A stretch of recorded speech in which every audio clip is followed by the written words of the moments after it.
मुकुंदनगरमधील पूर्वीचा प्रभाग क्रमांक 3 व सध्याचा प्रभाग क्रमांक 4 मधील मंजूर कामं आर्थिक देवाणघेवाणीमुळे जाणीवपूर्वक थांबवण्यात आले असल्याचा आरोप बाबा खान यांनी केला।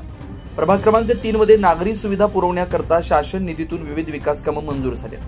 खान बाबा यांच्या सततच्या पाठपुराव्याने या भागात कोट्यावधी रुपयांची विकास कामं मार्गी लागले।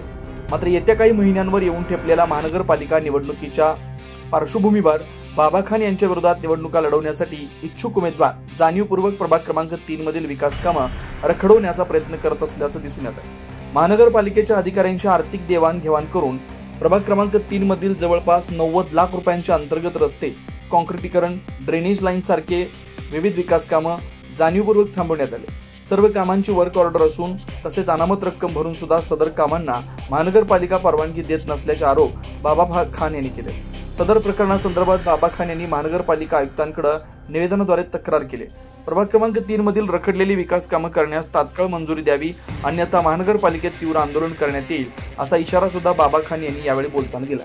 महानगरपालिकेमध्ये यशवंत डांगे साहेब आयुक्त यांना मी निवेदन दिलं। निवेदन या बाबतीत होतं ते मुकुंदनगर वार्ड नंबर 3 सुमारे 8 महिने झालेले माझ्या कामाची वर्क ऑर्डर झालेली। दलित इतरमध्ये माझे कामं होती, ते कामाची वर्क ऑर्डर मंजुरी घेऊन मी त्याचे टेंडर बिंडर सगळे भरलेले आहे। तरी आता मी वारंवार इकडं पालिकेमध्ये येतो, त्यांना विचारणा करतो का भो माझ्या कामाचं झालं आहे काय। त्यांचं म्हणणं असं आहे आज या उद्या या, मला फक्त टाळमटाळ करत आहे।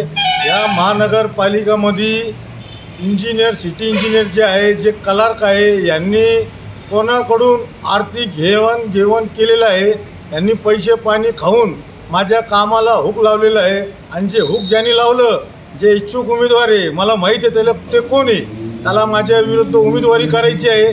मी त्याचं नाव आज काय घेणार नाही, पण मी माझ्याकडे सगळं पुरावे त्याच्या नावाचे, त्यांनी कोणाला पैसे दिले, त्यांच्याकडून कोणी पैसे खाल्ले, आणि माझ्याकडं वर्क ऑर्डर आहे। शासनाने मला प्रारंभ आदेश काढलेले, आदेश काढल्यावर पण माझे ते म्हणतात तुमचे फाईल गाढ झाले, तुमचे फाईल आमच्याकडे आहेच नाही। माझे फाईल तुमच्याकडे नाही आहे, पण जे इकडं कम्प्युटर महानगरपालिकेमध्ये सर्व्हर असतो, त्या सर्व्हरमध्ये ते पूर्ण डाटा अवेलेबल असतो। मी 7 ते 8 महिने झाले मी गप्प बसलो। आयुक्त साहेबांना आज मी निवेदन दिलं, माझ्याकडं ते कामाची वर्क ऑर्डर आहे। आता जे काम आहे ते काम जे आहे ना, ते काम आहे मरियम मस्जिद अंतर्गत 16 लाख रुपये। त्याच्यानंतर ट्रान्सपोर्ट गल्ली तगडी 4 ते काम आहे 24 लाख रुपये। त्याच्या मागची गल्लीचं काम आहे, आणि भाई जरीवारा गल्ली हे गल्ली आहे त्याच्यामध्ये अजून तुम्हाला एक म्हणतो अक्सा मस्जिद दगडी खालचा भाग आहे, तिथलं जे 16 लाख रुपयाचं हे काम आहे। त्याच्यानंतर तुम्हाला बोलतो मी फिरोजिया दवाखाना हॉस्पिटल, त्याच्यानंतर जे सारा कॉलनीची पुढची जी लाईन आहे, सादिक भाई कॅन्टीनवाले, हरिभाऊ ठोंबे, त्याच्या पुढचे जे आमचे मित्र आहे अज्जू म्हणून विखे पाटील शाळा आहे, तिथलं एक काँक्रिटीकरण आहे। त्याच्यानंतर क्लीन क्राउड शाळा, तिथं लहान मुलाची शाळा आहे, त्यातला एक रोड आहे। अशी माझे 90 लाख रुपये कामाची ही वर्क ऑर्डर आहे।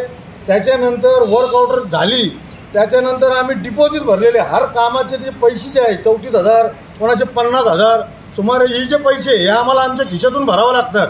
आता यांनी काय केलं, मी माझ्याच लायसनवर ज्याचं जे लायसन आहे त्याच्यावरचे मी काम टाकलेले, त्यालाही यांनी बोदरेशन टाकलं की तू ह्याच्यामध्ये जास्त पडू नको, आता तू जर का पडला तर तुला पुढचे जे काम आहे तुझे ते कामामध्ये आम्ही तुम्हाला अडथळा घालू, असं यांनी हे बोदरेशन केलं। आणि मला एकच सांगायचं आहे, हे इलेक्शन, हे राजकारण हे साईडला ठेवायचं असतं। हे जे हे नागरिकांसाठी जे सोय होती, त्यांच्या मी विकासासाठी मी काम आणले होते, त्याच्यासाठी मी लय मेहनत केली होती। हे ज्यांनी पण केलेले आहे घाणेरडा राजकारण केलेले, हे असे घाणेरडे राजकारण तुम्ही करू नका। आणि आता इलेक्शन आले तर झुली फैलवून हे लोकांना मतं मागणार आहे। आता मला सगळं माहिती कोणी केलेलं, काय केलेले, तू काळजी घेऊ नको बाबा, तुझं नाव मी बरोबर डिक्लेअर करतो। तुला तू कशी उमेदवारी करतो ना माझ्या विरुद्ध, त्याशी उमेदवारी नाही करा, ती भिकार चाले म्हणतात याला। हे खालच्या पातळीवर जाऊन यांनी राजकारण केलेले, हे माझ्या नजरमध्ये 1 नंबरचे निर्लज्ज लोक आहे। हे लोकांच्या सोयासाठी, राजकारणासाठी, लोकांच्या कामामध्ये हे अडथळे टाकू राहिले, इथं येऊन पैसे देऊ राहिले। आणि मी जे कायद्याच्या दृष्टीने मी बरोबर कायद्याच्या चौकट्यामध्ये माझ्याकडे वर्क ऑर्डर आहे, माझ्याकडे टेंडर आहे आणि मी पण इकडे 5 वर्ष काम केलेले महानगरपालिकेमध्ये.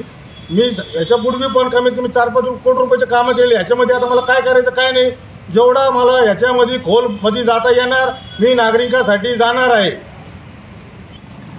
आणि सदर माझे आता मी आज डांगे साहेबांना निवेदन दिलं, सदर आता माझे कामाला सुरुवात जर का यांनी काही केली नाही तर मी स्वतः माझ्या जीवाचं ह्या आयुक्ताच्या कॅबिनमध्ये काहीतरी वेगळं काहीतरी चित्र मी घडून आणणार आहे.